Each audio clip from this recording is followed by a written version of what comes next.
what's really going on is that we're all day by day agreeing to a reality, a fictional reality that is supported by fake money and brutal warfare and debt. And we all are participating in it, which is why it keeps going. How can we stop participating? Well, I think it starts with the self. One has to go within before we can ask for any change outside of ourselves.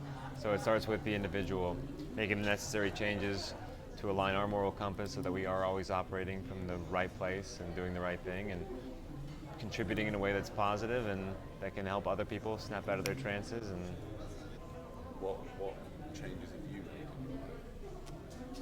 well, I take every challenge as an opportunity, and I face all of my fears always, and it's not always easy, but by doing that, I evolve as a human being. So I'm getting better, and the world opens up to me more. And there's always challenges, but every challenge really is an opportunity. So I try to find a silver lining in situations. No matter how difficult the situation is, there is something good to be found in it. There is a lesson to be learned. There is a grain of something good. You can learn from everything. And I've also done a lot of healing, emotional, traumatic healing, plant medicine, and also honest research, having the bravery and the courage to look at the world the way it really is and not be afraid of what you might find and not judge things before looking into them. So honest research, honest curiosity. So, what's really going on? Well, creation.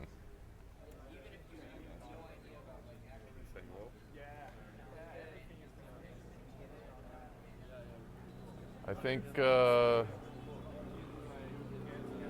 think the universe is, and our experience within it, is the co-creation of conscious beings, of a reality together. And so what's really going on at the very most basic level is creation. That's what we're all doing here. That's where this all came from. I think this life and all life and the experience that we have is the universe forgetting itself, putting itself in a dream state so it can experience itself fully. I think the universe obviously could have perfection, it could have anything it wants, but ultimately that would be boring.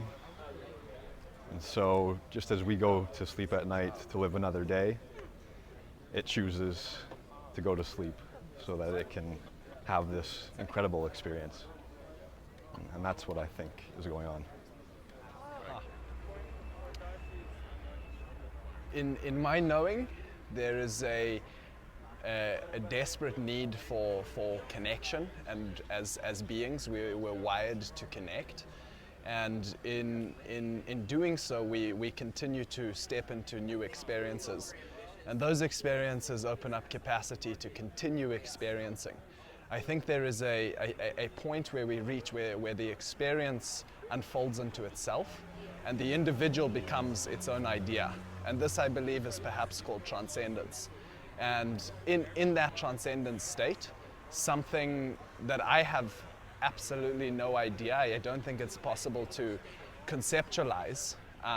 There's an experience of timelessness and spaciousness. And in that space, we hear different people talking about perhaps a Kundalini awakening or just an awakening per se. And there's a means of transcendence where one realizes that the monotonous material world is just a tiny little fragment of what's really going on. And within that awakening, there's an ability to then begin to connect. And in connecting, we stop this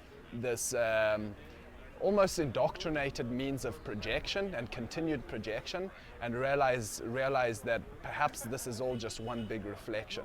And I think this is the most humbling thing for the individual to realize, because we can see ourselves in everyone.